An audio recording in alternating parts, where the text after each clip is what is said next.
secret files of Teletraan 2.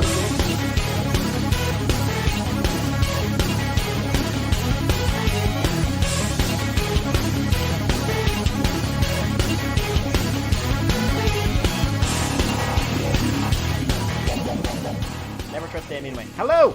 That was me opening with my life mantra. So guys, welcome to the comics episode. We have had a lot of holdups this month, to say the least, on more than one show, but things are kind of coming back together again. Mikey has a horrible thing called life to attend to. So once again, not Transformers. Now, we could have done Beast Wars, but I did read the issue 2, and while it wasn't bad, it was very, very fast-paced, and it was one of those ones I think we wouldn't have a lot to talk about, so I think it'd be best if we're doing that. We're doing issues 2 and 3 together. How many issues is that in total? 6? 5? We don't know. Well, no, it's like technically endless. It could go into an ongoing. Oh. Really? Okay. Yeah. I thought there would be like a solid, like, this is the end point. Nope. And then we can kind of continue from there. There's an opening arc planned, but as far as I know, it's going to end in an open-ended way. Oh, okay. Well, when's that arc going to end? Do we know that? That's what I kind of mean. I think he said it was a 6-issue opening. Okay, so 6 issues and then see how it goes. So I wonder if it'll be so fast that it'll be like a Ghostbusters kind of thing where we have to wait until issue 6 comes out and then go, okay, now there's something at least. I hope not, because I want to keep reading that. I enjoyed it. But, yeah. Still no Transformers either, because I'm not in an emotional state. Otherwise known as I've got no real interest at the moment. I still haven't even read them in my own time to see what's going on. And Mikey tells me when to read the comics, otherwise I don't bother. Yep, Andy has no free will. No. Well, I Andy know has work. No free will. Andy has no free will. Okay. What do you not have? Life. Translating into free will.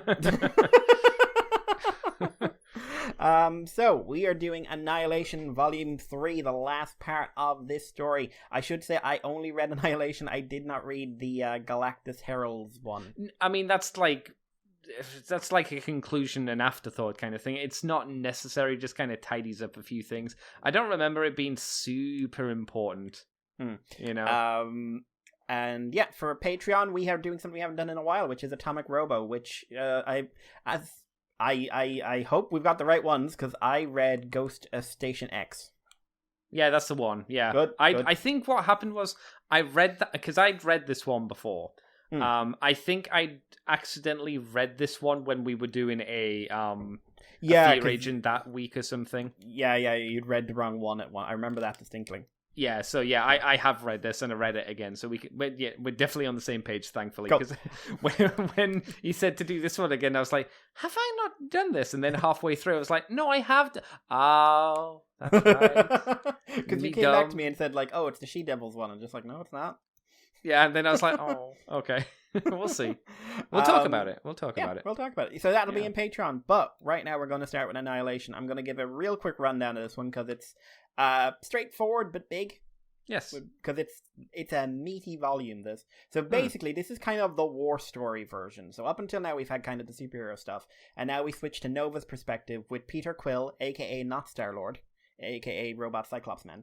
Yes, this is pre him being Star-Lord, technically. It's like Annihilation Conquest, which is the series after this, where he becomes where the Guardians of the Galaxy kick off and where he kind of retakes the name of Star-Lord. Yeah, because like I don't know the background for this, but he's constantly saying like, "Don't call me Star-Lord." Yes. Star-Lord, you don't call me Star-Lord. Star-Lord. Yeah, and Gamora's there as well. Yes. Yeah, and Drax. Lots of characters who are now very different. Yes. Very, very... Like, I'm still kind of... Because I had no real experience with them, I'm still kind of shocked by how different they are. And this is the In the Trenches story. They've teamed up with the Kree and Ronan and a few others, and they are up against the Annihilation Wave. Meanwhile, Thanos is after Galactus and the Silver Surfer. So, out of, broadly speaking, a morbid sense of curiosity, and Annihilus reveals his grand plan, which is ultimately annihilation. He wants everything in every universe to be gone, and him specifically, not his people, him being the only thing left. Which Thanos is kind of like, Bit I'm extreme. okay with this. It's fine. I'm fine with this. Thanos is incredibly chill throughout all of this.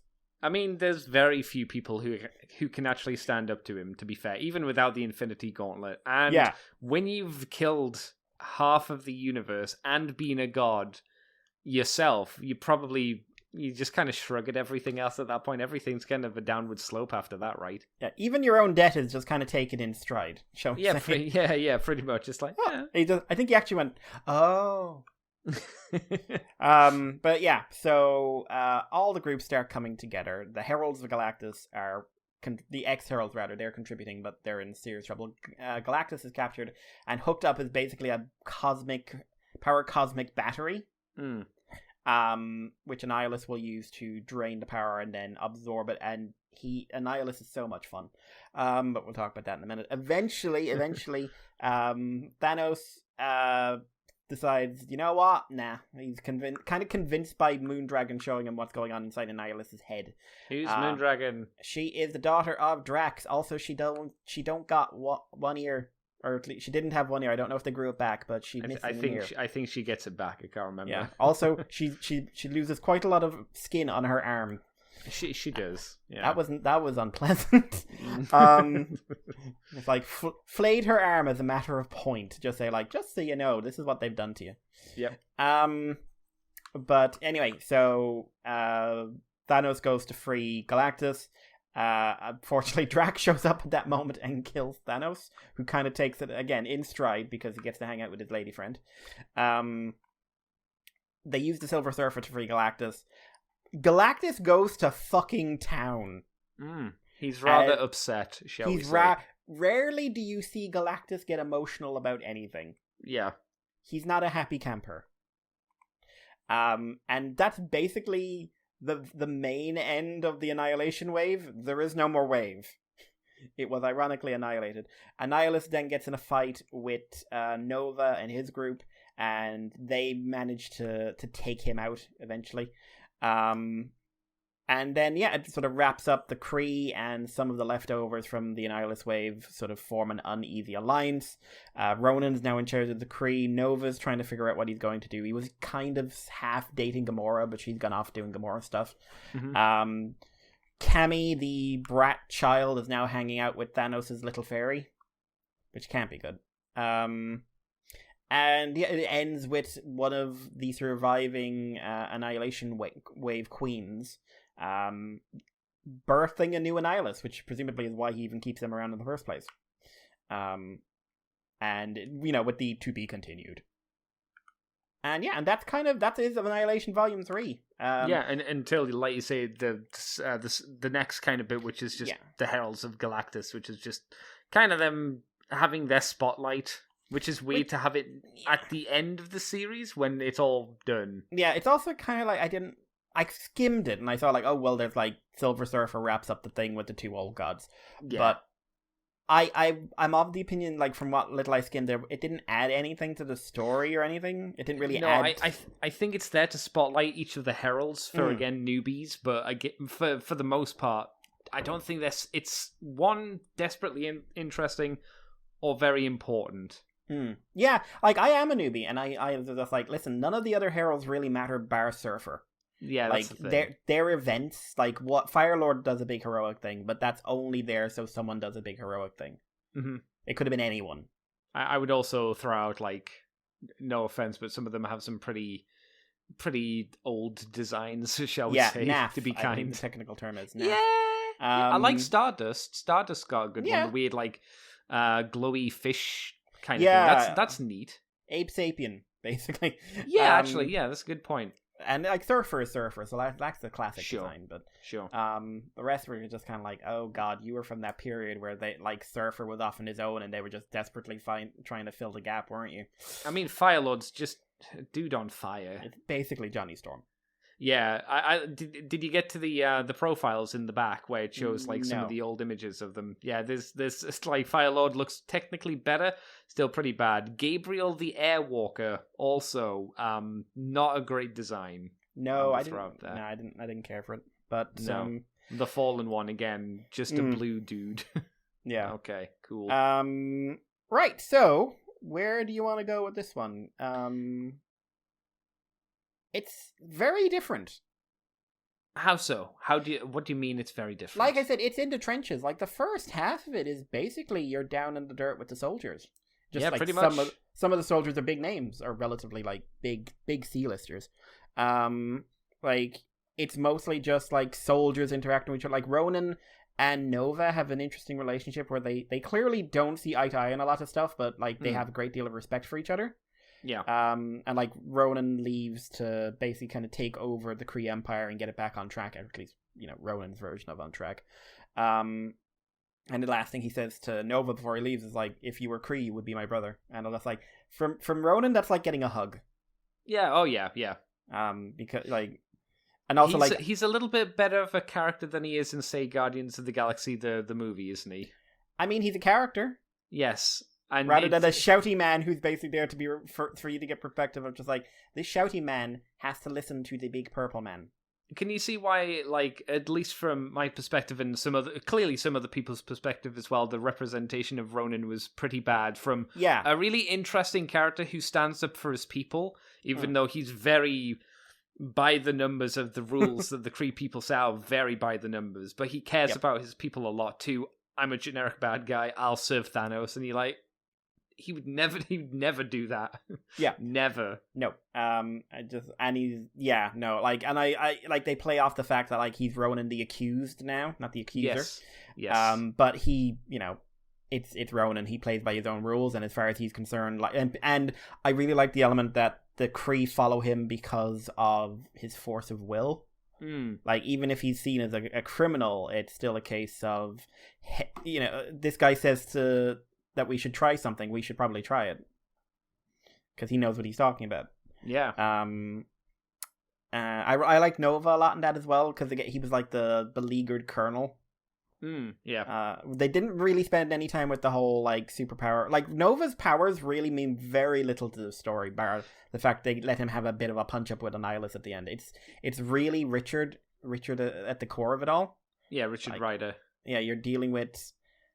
He's been put in charge of a group he doesn't want to be in charge of. He's sleeping with a woman that he knows full well this is not going to go anywhere.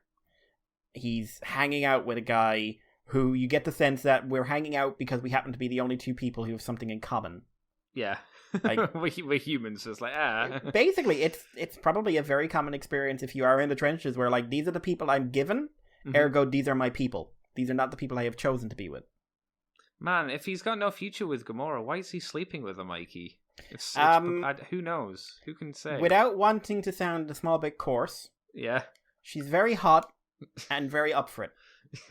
This is the Gamora who's very, very up for it. Yeah, this is not your Gamora, shall we say, if you have come into... Like me, if the only Gamora you're really familiar with is the one based either from the movies or who has been severely changed in the comics to resemble the movies, this ain't her. No, I mean, there's a reason why she's the most deadly woman in the universe, and it's not just because she has sex with people. It's because she's got the very kind of, I take what I want attitude. She's very Lady Death, Red Sonja-y. Yes, yeah. I mean, even in her design, she's very much that. Yeah, she's an Amazon. Yeah. She's a big green space Amazon. Mm-hmm. Also, I really like her eyes. The yellow markings around her eyes, and the fact she doesn't have pupils, I think, is really nice. Yes, yeah, it makes her alien-y, doesn't it? Yeah, again, she's not just a green person. Yes, yeah, I would agree with that. I'm not sure you could have pulled that off and it looked very good in live action, though. I think it would look a bit weird. Yeah, I think you could do it if you CGI'd it. I just don't think it would play off well to have, like, yellow makeup around eyes and like CGI the white out, you know, or the white over. I don't know. If you had it done like Spider-Man's mask in the Spider-Man movies, and just like that could work. I'd concede that. That wouldn't be too bad. No. But so it's everything up to now has been like it's been kind of superheroes in space getting their ass kicked. Yes, and that's like. Even if they're not like the A-list, it's not like the Hulk, it's not Spider-Man, it's not Iron Man, it's not the name guys. It's still like these are the guys outside in the universe who take on that role when they have to, or these are the guys who are being forced into that role, and they're all very powerful, but they're losing. And it's been on a large like there's been a lot of focus on the capture of Thanos and the heralds and stuff like that. But this is getting down into the dirt. This is like you get like this has been going on for about a year overall, and it's like, no, we are losing. We hold the line. We don't win. If we're lucky, we're holding the line. Yeah. And Drax is an interesting one because Drax gets what he wants and then has no idea what to do with himself. Well, yeah, you got to remember, like, his entire purpose for being is to kill Thanos. He kills Thanos, and he's like, well, I don't know what to do with my life now. Yeah. I feel like Thanos was just like, oh, for God's sake, now? You show up now? Yes, do you want to explain that to people, Mikey? So Thanos in this is great, by the way. Like, Thanos is like this is one thing I will say for the Marvel Universe. In Infinity War, they didn't get the motivation right, but I thought they got the timbre of the voice and the impression right. Yeah, I would agree. Yeah, not the whole balances everything kind of stuff, which is a terrible plan because he actually created an incredibly he didn't make the problem better. He made it. He just made it the same, basically. Yeah. But like that, like I can hear that voice when I'm seeing this Thanos that's like controlled, without the false morality that movie Thanos has. Which I will say, like, I am someone who thinks movie Thanos is the best Marvel villain and not just because he's the only one who's in more than one movie with any kind of characterization. But I mean, the fact that he has characterization does set him apart from a lot of the Marvel villains in the movies, to be fair. But here he's incredibly controlled. That's the scary thing about him. Yeah. Like, he's in really danger. Like, in situations where you'd be like, man, he should be scared, and he just doesn't care. I think Annihilus is a great thing to play off him, because Annihilus is your classic screaming villain. And, like, Annihilus's response is like, I will need some power to keep Galactus alive while I'm doing this. I want all the power! Yeah. Well, I mean, I could give you all the power, but this plan is not going to last. I want all the power I can get! But I'm not happy with you, Thanos. No, do not betray Annihilus. And I'm just like, oh my God, he's going to. What voice did you hear when you read his lines? Which one, Thanos or Annihilus? Annihilus. Okay, you're not going to be happy about this, but okay. Do you remember Dexter's Laboratory? Oh, the villain. Ha ha ha ha ha ha! Yeah, ha, ha, ha, Dexter. Okay, I thought you, like not to peg him because he's green, but I think Invader Zim would also work quite well here. I had that for a bit as well. That for a bit, but he's 100% that kind of character of just like really, really over the top. But I don't think it's like obnoxious. No, and it kind of makes sense because he is an insect as well. So yeah, and he's very powerful, and he knows it. But it's like. That I can't tell if he actually thinks he's cowing Thanos down, or if this is just like he's incapable of holding a conversation. I think it's probably a bit of both. Probably, yeah. But Thanos is so controlled and just like, yeah, you can keep yelling at me, or I could do my job. Mm-hmm. And I wouldn't want to be there if you put your hands on me, to be honest.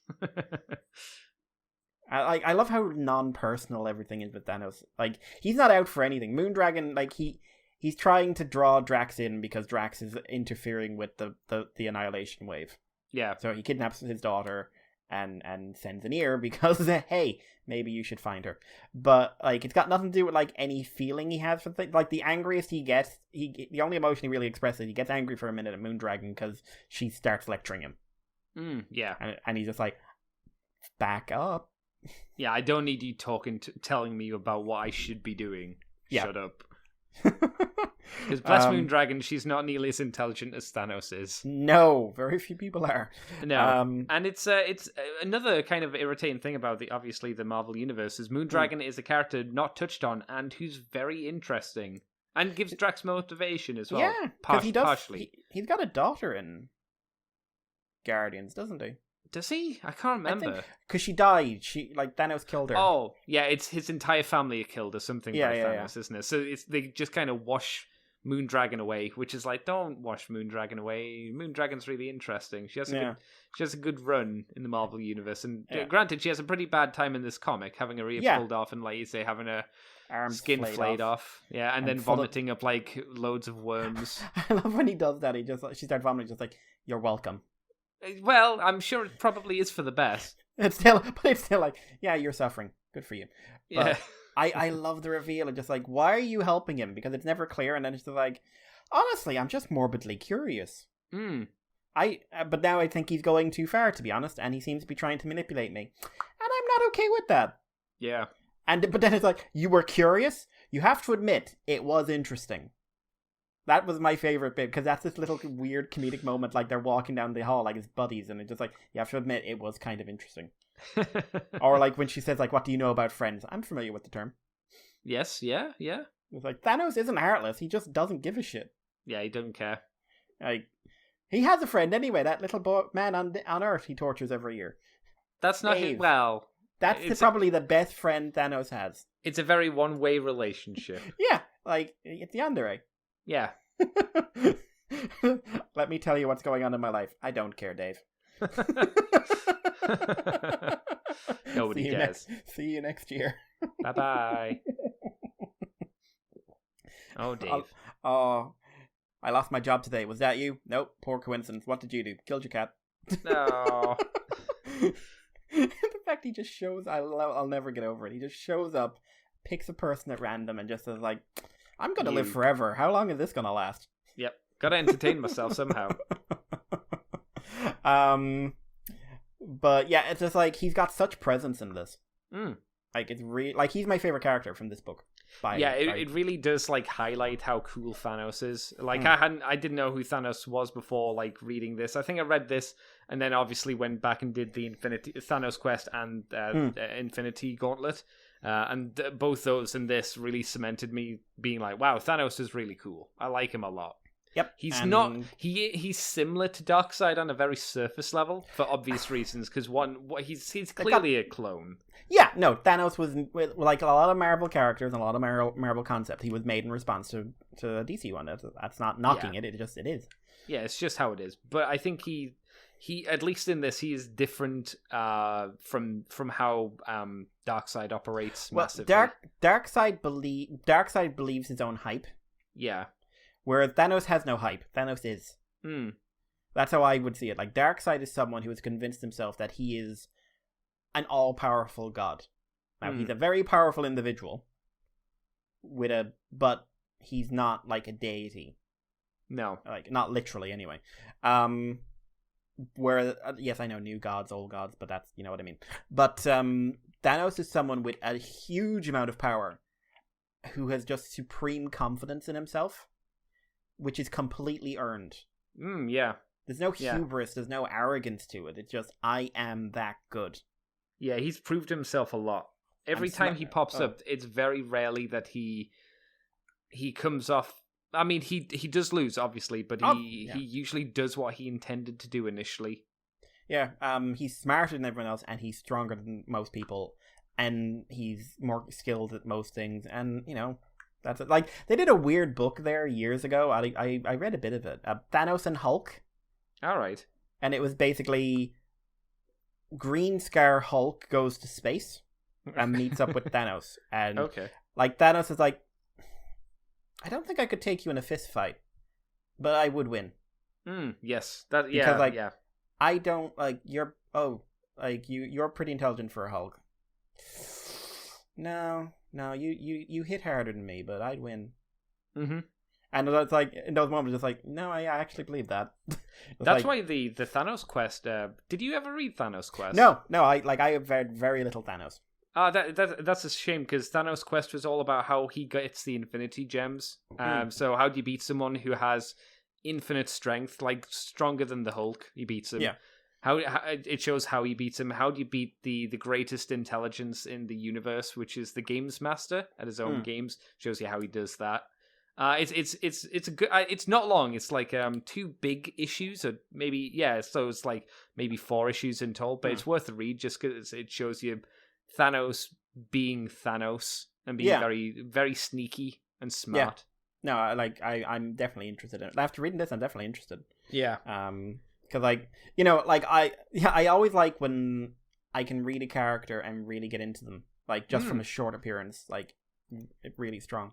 I also really liked, it was a small role, but I did like what they did with Galactus in this, because, again, what little I've seen of Galactus, he's always kind of portrayed as like, I am in control of myself at all times, and I'm just basically eternal, and I'm hungry now. No, I'm not. Yeah, he's a tornado or a tsunami. He's not malicious or evil most of the time. He just wants to have a meal. It's like, all right, fair enough. And this time he gets pissed. Yeah, someone actually like enslaves him, and for being like Galactus, who's like, he's one of the top rain things in the universe. So to have like smaller beings like enslave you and use you as a fucking car battery, that's gonna make you mad. Yeah. Very, very mad. And he gets very, very mad. Yes, he kills a couple of billion individuals. Yeah, he blows up a few planets as well. Yeah. I also like how after that Annihilation survived and he's just looking at Galactus leaving, and he's just like, oh, you'll bow to me. Me. And it's just like, will he really? Well, he did have the quantum bands and stuff, so I think he would have probably put up a decent slap against Galactus, but especially because Galactus was still weak. Like, he hadn't regained his power. It might have been even-ish, but I'm not entirely sure.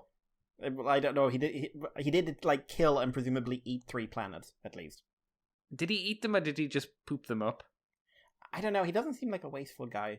I think because usually in the comics he uses a machine to get the energy of the world. Yeah, because I don't know. They go into the mechanics of it. They go into the mechanics this time as well. Oh, I can't remember. Because Thanos is like, well, we always thought it was the machine, and it's just like, well, the machine is kind of just acting like like focusing a beam. Oh, that's right. Like, it converts it into cosmic energy he can absorb, but it's him that's the source.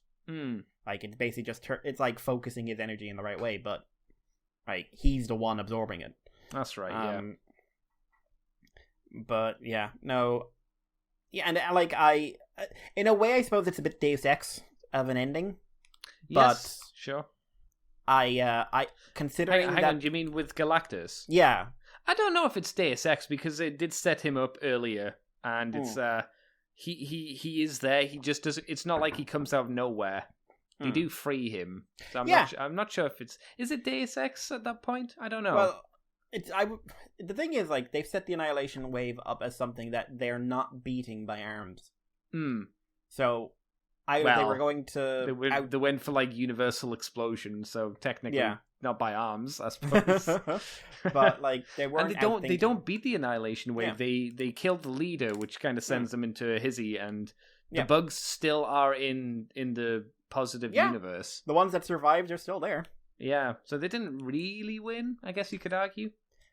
They won as much as anyone wins in comics. Yeah, exactly, yeah. I also like the bit with Earth. That's the best bit. I'm assuming Civil War was going on at this time? It was. Yeah, it was around the same time. Because Peter and Richard are very judgy. Yes, yes. Because especially at the time when the comic came out, there were a lot of people. Well, I think there were a lot of people who were not big fans of Civil War as well, right? Yeah, no, it's like it wasn't popular at the time or after. Yeah, so yeah, them doing this was probably a bit of a hey, this is stupid.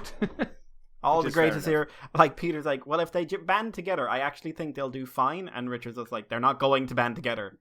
They're beating the shit out of each other. And I think it's a good way to kind of show how petty Civil War was, especially in the grand scheme of things.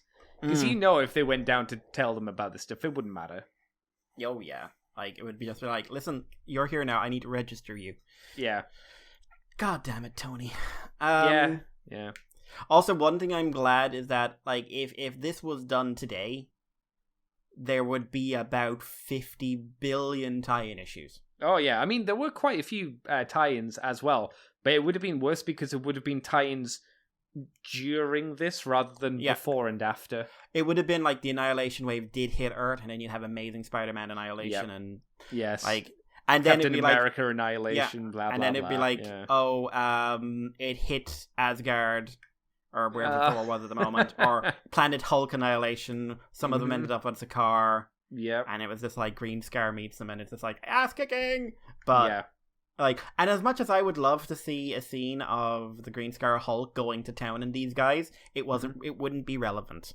No, it would be a pointless side story. Just be like Scar, like on if he's on Planet Hulk, it would just be them fighting on Planet Hulk, and then they beat them on Planet Hulk, and it's like, there we go. That's it. Yeah, and like it's not like the Hulk goes on to join the story, and if it does, it would feel out of place because it's not about the A-listers. But my God, they'll do it every time there's a bit. Well, I don't know if they still do it, but they did. Yes, they still do it. They have one ongoing at the moment. I don't know if it's wrapped up, which is yet another symbiote arc. Another one, like the 5th one in 4 years. I was gonna say, it feels like they've done one. I'm sure you told me about one. At some point. Done a lot. They've done a lot. And I haven't read much of it, but I did skim a bit of it, and I saw that there's like, God, every book is doing a tie-in. Yay! Fuck off. Just fuck off. Yay. Okay, so I've actually kind of burned through a lot of what I think about the book. I think it's really good. I think Annihilation's a very good story. Do you see why I recommended it? How do you think it does then, since you've read the important part? The prelude stuff is important in retrospect. It's just sometimes not very interesting, but it is important. How do you think Annihilation as a whole is for an introduction to the cosmic universe? Well, it's my introduction. I've learned a lot about characters I didn't know anything about. Did it make you interested in them? In these ones that you didn't know, in theory? As an introduction to Cosmic, like, I'm interested in a lot of the characters. I didn't give 2 craps about Nova, I'll be honest, but no, I don't know if the books did much with him afterwards. I'm kind of interested to see Guardians, although I have a feeling it's kind of like, I'll get into it, and then I'll have that really depressing feeling because I know the whole thing will be changed. I mean, yeah, that does happen. I think for the most part they have a decent run life. I think it goes on to what was it called? Infinity or something like that. That's the last of that era where they kind of close it up before the reboot happens, which is oddly enough probably nearish the time or aroundish the time the cinematic universe was starting up, I think. Yeah. I'm not so entirely like sure. Yeah, that would be 2008 when the cinematic universe started. But Mikey, you have not messed the best Guardians of the Guardians of the Galaxy character, Cosmo, the space astronaut Russian dog. No, I am not familiar with Cosmo. Cosmo is a dog who was sent up into space by the Russians during the tests. I think he was hit by some sort of cosmic rays and thus got telepathy. And do you remember? Is that the dog from that dog was in Guardians? It was in Guardians, but only as a cameo. Do you remember Nowhere? Yes. He runs that place. Right. And he talks with Russian accent. How does he do that with no thumbs? Well, I think he's the leader or the representative of Nowhere. It's the Guardians' home base as well. Oh, that I didn't know. Yeah, I think from what I remember, Nowhere's kind of like a Deep Space Nine kind of place. Big old spaceport. Yeah. And he's a good boy. Cosmo is a good boy. And he doesn't like Rocket. No one likes Rocket. Because he's a raccoon. And thus dogs and raccoons don't get on. The ancient war of our Yes. time. Well, there's no cat there, so you got to do what you got to do. But no, I recommend. Obviously, I recommend it because it's good.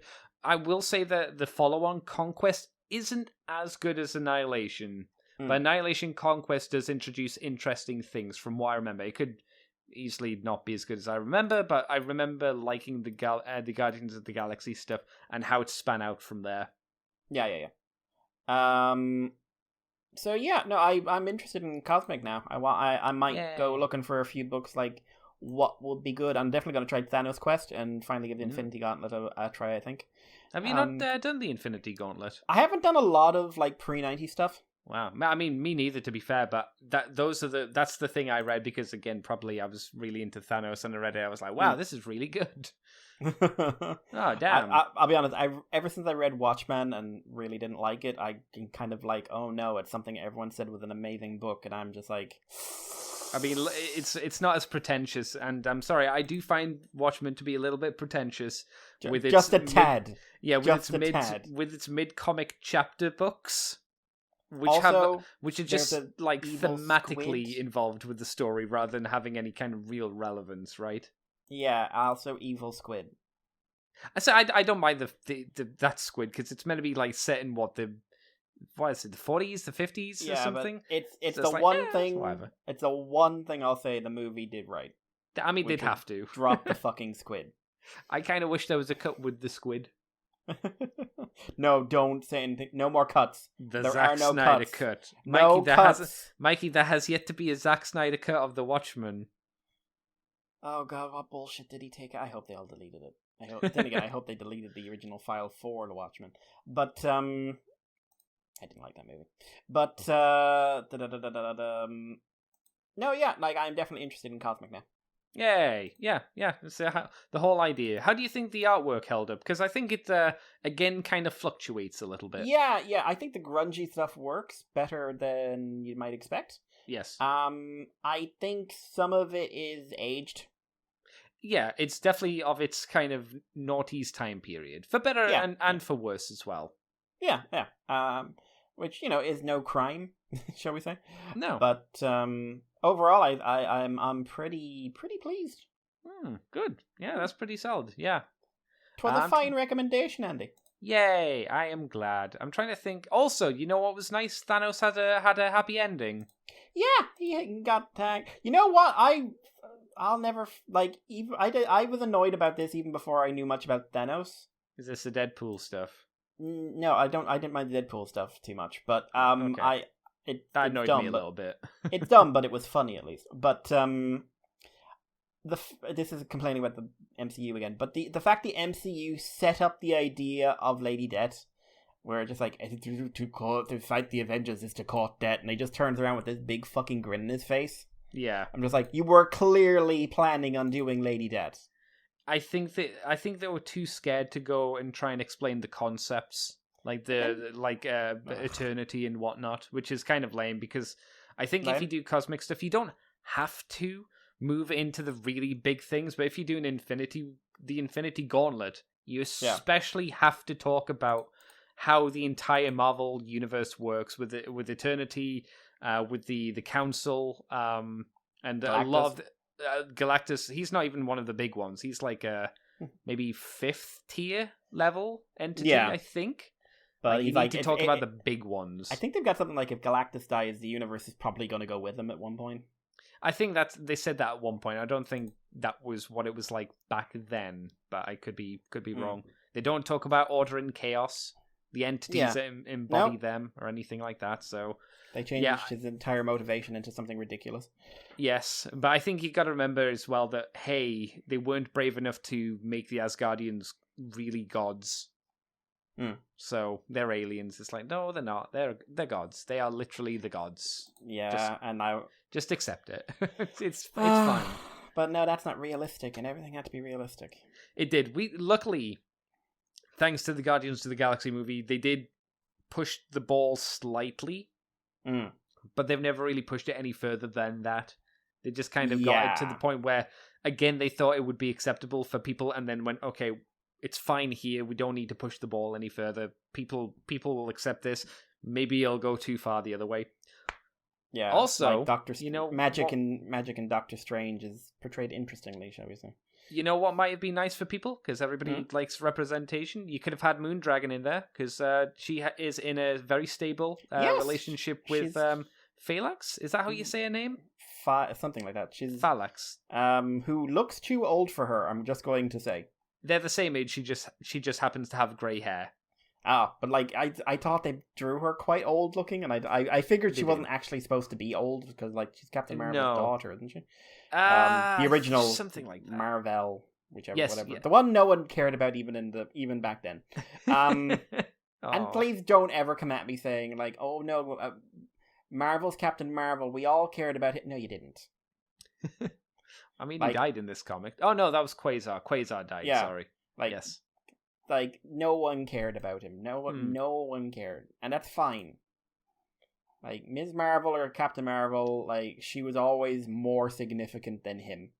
That's interesting. At least by the 90s, she was a lot more significant than him. Yes, I knew Ms. Marvel more so than anybody else because of X-Men, obviously. I didn't even know there was a Captain Marvel until God, when was it?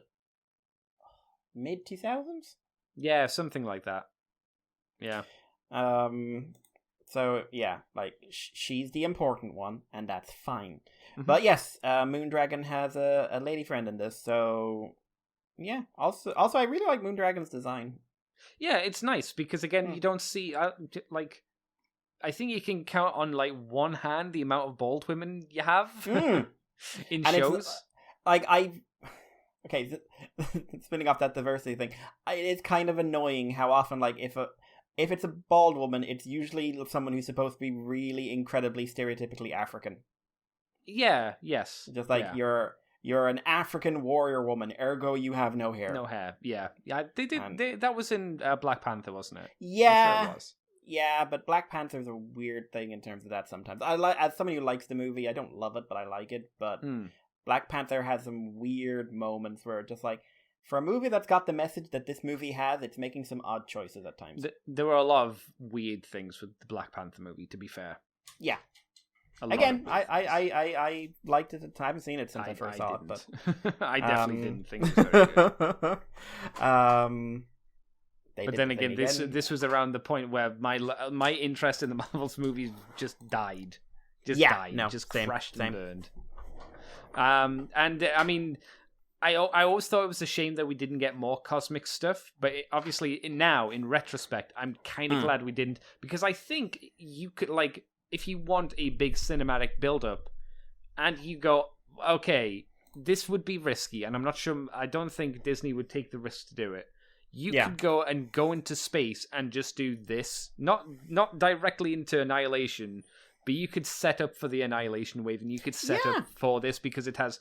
You don't need to worry about Chris Evans. You don't need to worry about Robert Downey Jr. You don't need to worry about Chris Hemsworth because they're not fucking involved in this at all. The only guys you need to worry about are Chris Pratt and the guy that did Thanos. Remember, Chris Hemsworth is always a thing now because he's in the Guardians. They're the Asgardians. I know, and that's stupid. He's not a spaceman. Let's have a look at like future films. Okay, so Eternals, you could work that in. I don't know. No, you wouldn't. I'm not saying no one knows the Eternals. Not even comic fans know the Eternals. Yeah, they're getting a whole movie with Angelina Jolie. I don't know why. I'd literally never heard of the Eternals until I heard that they were getting a movie, and I was like, "Who the fuck are the Eternals?" I had, but I for a while was assuming they were the same thing as the Inhumans. Are they not? No, they're more like God. They're more like Celestials, or like they're more like Thanos, basically. Oh, really? Oh, okay. So also the Inhumans was hilarious. You mean the show? The really bad show that premiered in cinemas, if you remember. Yeah, and that wonderful 5-year period where Marvel was just pretending they were the X-Men. Yeah. We're just like, we're going to make them mutants, and then that's because we want to say, fuck you, Fox. Yep. And it just didn't work, did it? No. And shockingly. then they ruined the X-Men by turning them into a paramilitary state because of it. Oh no. Yep. And please tell me, don't come at me saying like they're not a paramilitary state. They live on an isolated living island where no one else gets to live and have a settled army of super people. Sounds cool. They're a paramilitary state, and Scott Summers is a prick. I don't mind that. I don't mind Scott being a cock because he always kind of lent a little bit that way anyway, being an asshole. Yes.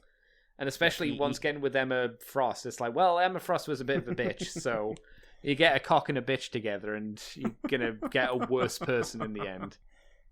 Right? Sometimes. Sorry, Scott, you were never a nice guy. No. And you got together with Jean a lot, and Jean wasn't a very good person either. No, no one remembers what Jean was because Jean didn't have a personality. Jean was an event. Jean happened to people. Jean was the girl. Yeah. Jean was the stereotypical girl with the kind of good guy jock character, which is what Scott Summers was back then, from what I vaguely remember. And then, like you said, she did the dying, and then she did the Phoenix, and that was it. That's her. That's how it feels. I'm sure there's other comics that kind of dispute that, but that's generally what she's about. Yeah. Yeah. What else they got? Oh God. What's Black Widow? What's coming? Black Widow, which is a prequel to the Infinity stuff, I'm assuming. Yes. Shang-Chi and the Legend of the Ten Rings. Yeah. I don't know who Shang-Chi is, but I know this movie has the Mandarin in it. As far as I know, he's kind of like Iron Fist. It's a martial artist kind of thing, so Yeah. it's that, but not Iron Fist, who's the more popular character that people know. Yeah. I'll be curious they did a to terrible see... show. I'll be yeah. I'll be curious to see what they do with the Mandarin. Mm-hmm. I mean, I'm assuming it's not Ben Kingsley or No. The other guy, Guy Pearce. Oh, No. I hated him. That was so I bad. think it would be the actual Mandarin, but I'm not sure they'd go as far as to talk about Fin Fang Foom, which is a shame. Oh, why? Oh no, you made me sad now. I forgot about Fin Fang Foom until you said it. Yeah, because that's where Mandarin gets the rings from. He gets the rings Yeah, from Fin Fang they're Foom. they're alien dragon powers. Yeah. Oh God! I don't believe they'd be ballsy enough to do it. I mean, according to Daredevil, dragons exist. But do dragons from space exist? I don't know. They said dragons and dragon bones, and I'm just like, you do not have the budget to even introduce the concept. No. So we've got Eternal, Spider-Man: No Way Home, which is the Spider-Verse one. That could be the only one that's good. I don't know. I'm concerned because it's a sequel, and it's basically ripping off a fantastic movie. Oh yeah. And I'll be honest. I'm just gonna admit this. I've never loved any of those movies. Which ones? The Spider-Mans. I think they're all right, but I don't love them. Oh, I thought you meant Into the Spider-Verse. You didn't like Into the Spider-Verse, and I was like, hang on, you loved Into the Spider-Verse. Wait a sec, where did this 180 come from? Oh my God. I rewatched it recently as well. That's still very good. Yes, it's amazing. It's the best Spider-Man movie in years. Yeah, The only Spider-Man movie I'd put up against it is the PS4 game. I'd probably put up 2. I mean, it's not as good, but 2's probably the next best one. Yeah, but they're not even in the same race. No. They're just this is the best one of the cheesy, we're mildly embarrassed that we're doing this. Yeah, it's fun though. Yeah, it's good. It's as a movie, it's well done. Yes, it's just not on the same page. No. Yeah, Spider-Verse is a lot more enjoyable. Yeah. I put Spider-Man. I'll just say Spider-Verse should have won Best Film. Forget Best Animated Film. It should have won Best Film. If you want to talk about Marvel films, I'd put that and the first Deadpool movie together as these were the Marvel movies I think were really good, really good, solid, fun Marvel movies that didn't feel like they were factory produced, which is obviously the complaint I've said many times over. Neither of those two felt factory produced. I would even say Deadpool 2. I like Deadpool. It's not as good as 1. I think 1's better. But again, that Deadpool 2 did not feel factory made. I would put 2 ahead because it doesn't try that. 1 has this weird thing where whenever he's not wearing the mask, it kind of tries to be half serious. I can see that. Yeah, they do lean into the love story stuff a little bit. Yeah, whereas 2 is a lot more there's serious elements to it. There isn't a lot of Deadpool stories, but it's it's still this. The mask stays on because even where he's not wearing it, he's wearing it. Yeah. But anyway, so Doctor Strange in the Multiverse of Madness, which is apparently a sequel to WandaVision. Good. I haven't seen. I can't comment. I haven't watched WandaVision, and I won't unless I see it at someone else's house. Thor: Love and Thunder by Taika Waititi. We all know how you and I feel about Taika Waititi and his horrible movie. Fucking hate that movie. Yeah. If you didn't know, I don't like Ragnarok. I would put Ragnarok below Batman vs Superman, and that is fucking low. Oh, okay. That's interesting. I would put, because at least Batman vs Superman was what it set out to be. Which version of Batman vs Superman? Either of them. I didn't laugh once in Ragnarok. At one point, I just started staring at the screen, going "Are there jokes? Are there jokes in this supposedly funny film?" Black Panther 2, which is not cancelled. I think they're just bringing in a new Black Panther. Yeah, because I was going to say the guy's passed away, isn't he?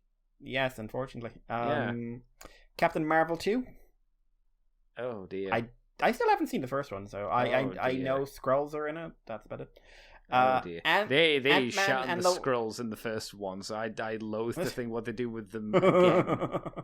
Jesus. Ant-Man and the Wasp: Quantumania. More boring stuff from Ant-Man. I'm sure there will be a long scene of stuff being explained with cutaways. Guardians of the Galaxy Volume 3. Oh, the Thor one. Yep. And the director of No Way Home is going to be directing a Fantastic Four film. That's the only one might interest me, and I have no faith in it. I don't, because like you keep burning my bridge. I know people are going to say different production company, but one, not a production company I'm in love with at the moment, and two, do you realize how many times you fucked over the Fantastic Four?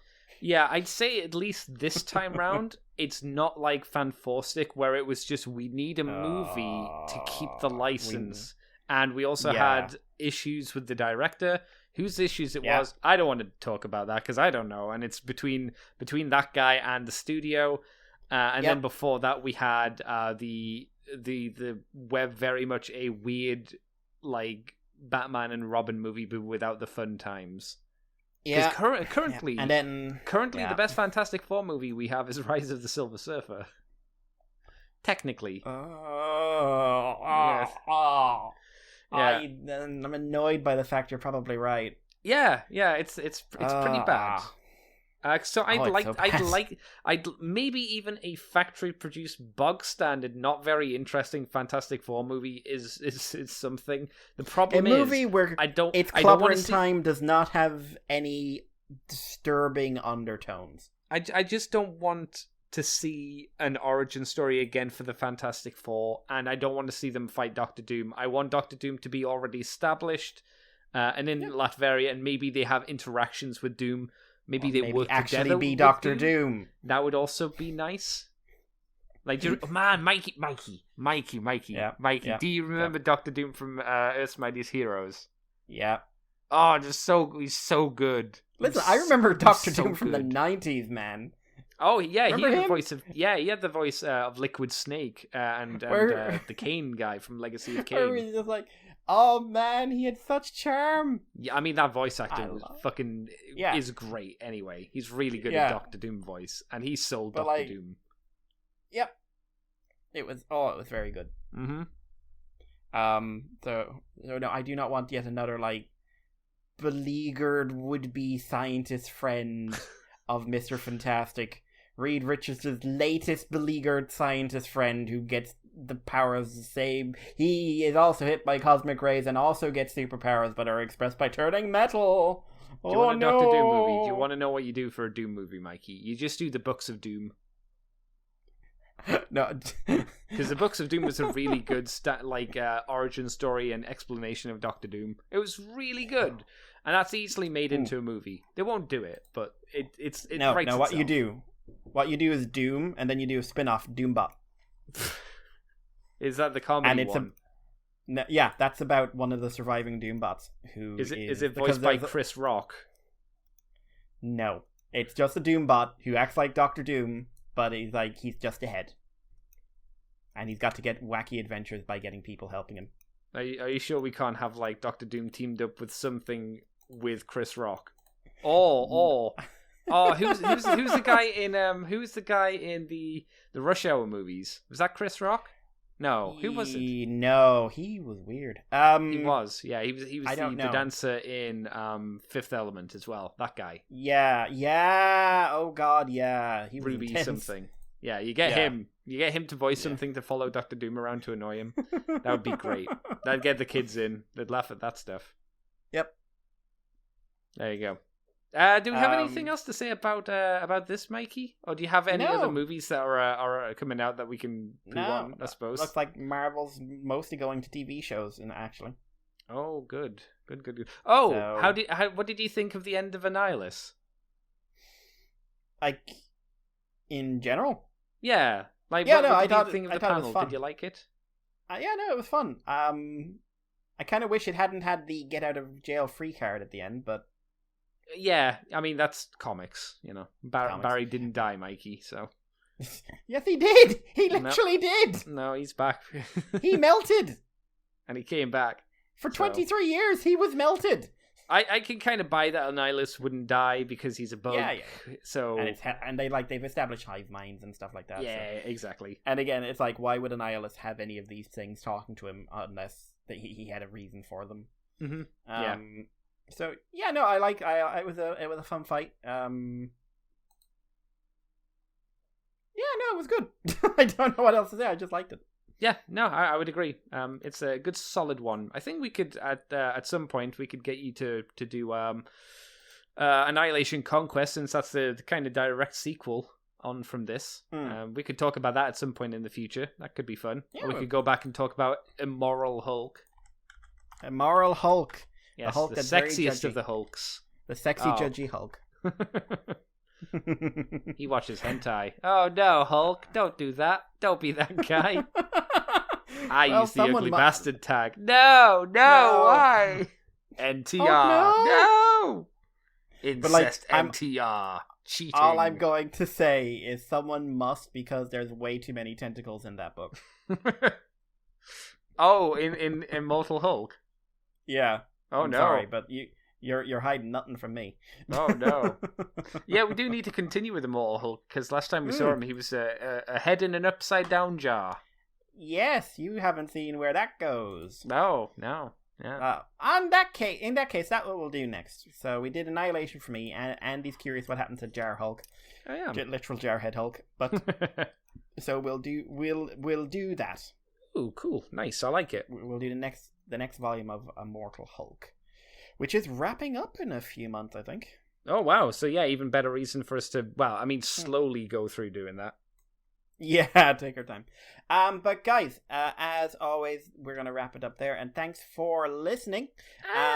If you want to hear the Patreon show, don't forget to go to Patreon, Moonbase 2 on Patreon, and give them $2 a month, and you'll get the extended version of the comic show, and you'll get extra shows during the month, including the monthly woo-woo and anything else we do. Also, you'll get any interviews or special shows we do a week early. If you want to contact us, the email address is themoonbase2@gmail.com, and if you want to send me a message, it can be done on Twitter at moonbase2 or on my Twitter as Irish Paleo. Andy, your turn. You can find me on Twitter, CCTFW, YouTube as Cobra Commander TFW. You can find me on Twitch as well, as CCTFW, where I play video games. Video games? Yeah, that's right. Video games. Right, guys, if you're sticking around for Atomic Robo, please do. If not, go to Patreon so you can stick around for Atomic Robo. Yay! You are now leaving Moonbase